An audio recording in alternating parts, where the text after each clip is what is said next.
अब आप सुनेंगे विधानसभा में आज की कार्यवाही की समीक्षा।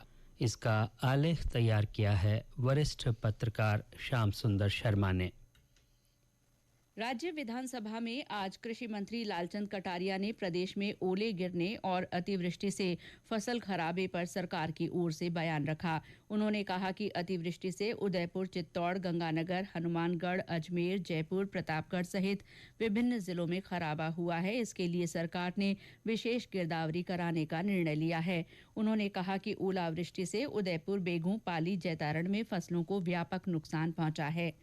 विधानसभा अध्यक्ष डॉक्टर सीपी जोशी ने कृषि मंत्री लालचंद कटारिया के जवाब के बाद हस्तक्षेप किया और कहा कि सरकार द्वारा कराई जाने वाली गिरदावरी में जनप्रतिनिधियों को महत्व दिया जाए। उन्होंने कृषि मंत्री लालचंद कटारिया को निर्देश दिए कि अतिवृष्टि से हुए फसल खराबे के मामले में विधानसभा समाप्त होने से पहले सरकार की ओर से सदन में वापस स्थिति स्पष्ट की जानी चाहिए। कृषि मंत्री लालचंद कटारिया के बयान के बाद सदन में प्रतिपक्ष के नेता गुलाब चंद कटारिया ने कहा कि राज्य सरकार के पास आपदा राहत के तहत पर्याप्त राशि उपलब्ध है।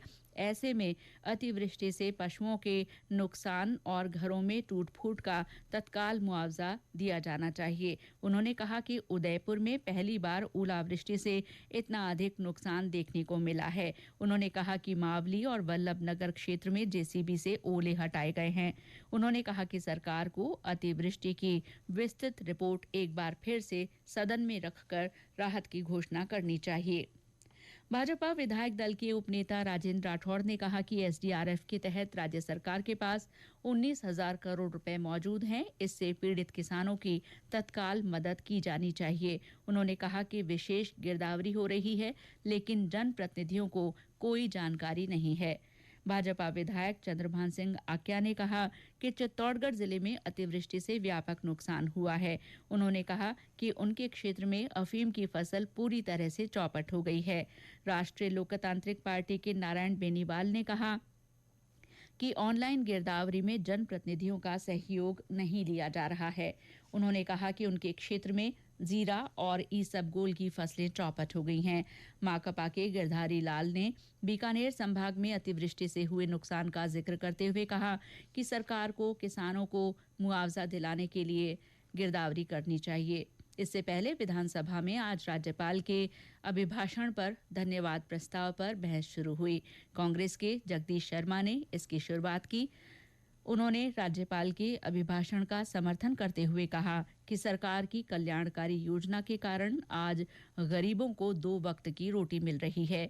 भाजपा के ज्ञानचंद पारख ने बहस के दौरान सरकार को जमकर घेरा। उन्होंने कहा कि राजस्थान के मुख्यमंत्री को हमने इतना मजबूर कभी नहीं देखा।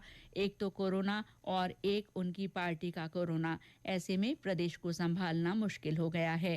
कांग्रेस के हरीश मीणा ने मुख्यमंत्री चिरंजीवी योजना और अंग्रेजी स्कूलों को खोले जाने के सरकार के निर्णय की प्रशंसा की।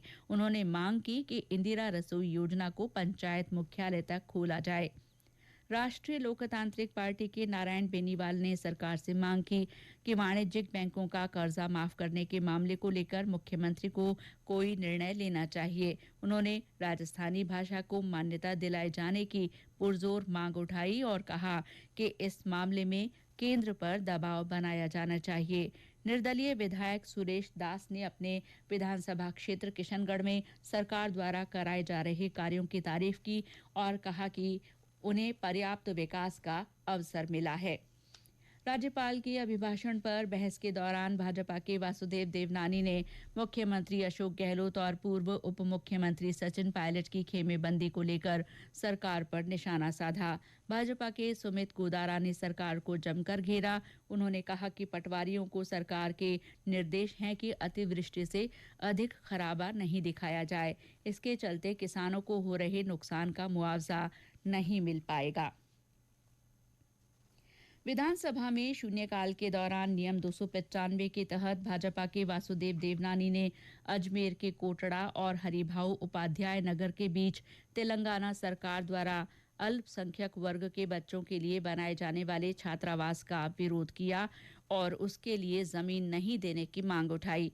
भाजपा के फूलचंद मीणा ने उदयपुर विकास प्राधिकरण द्वारा 130 गांवों के अधिग्रहण करने के मामले का विरोध किया और कहा कि इन्हें पंचायत में ही रखा जाना चाहिए।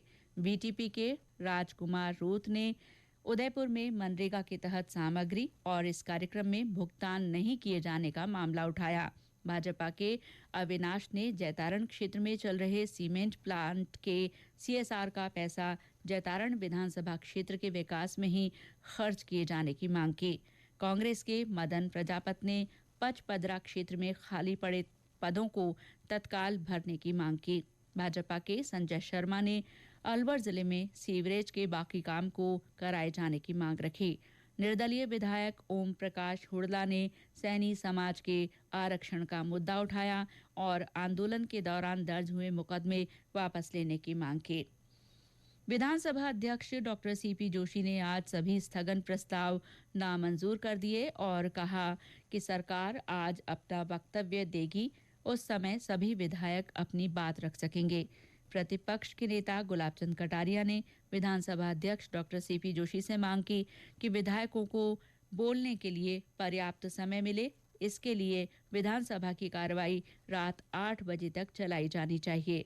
समीक्षा लिखे जाने तक सदन में राज्यपाल के अभिभाषण पर धन्यवाद प्रस्ताव पर बहस जारी थी।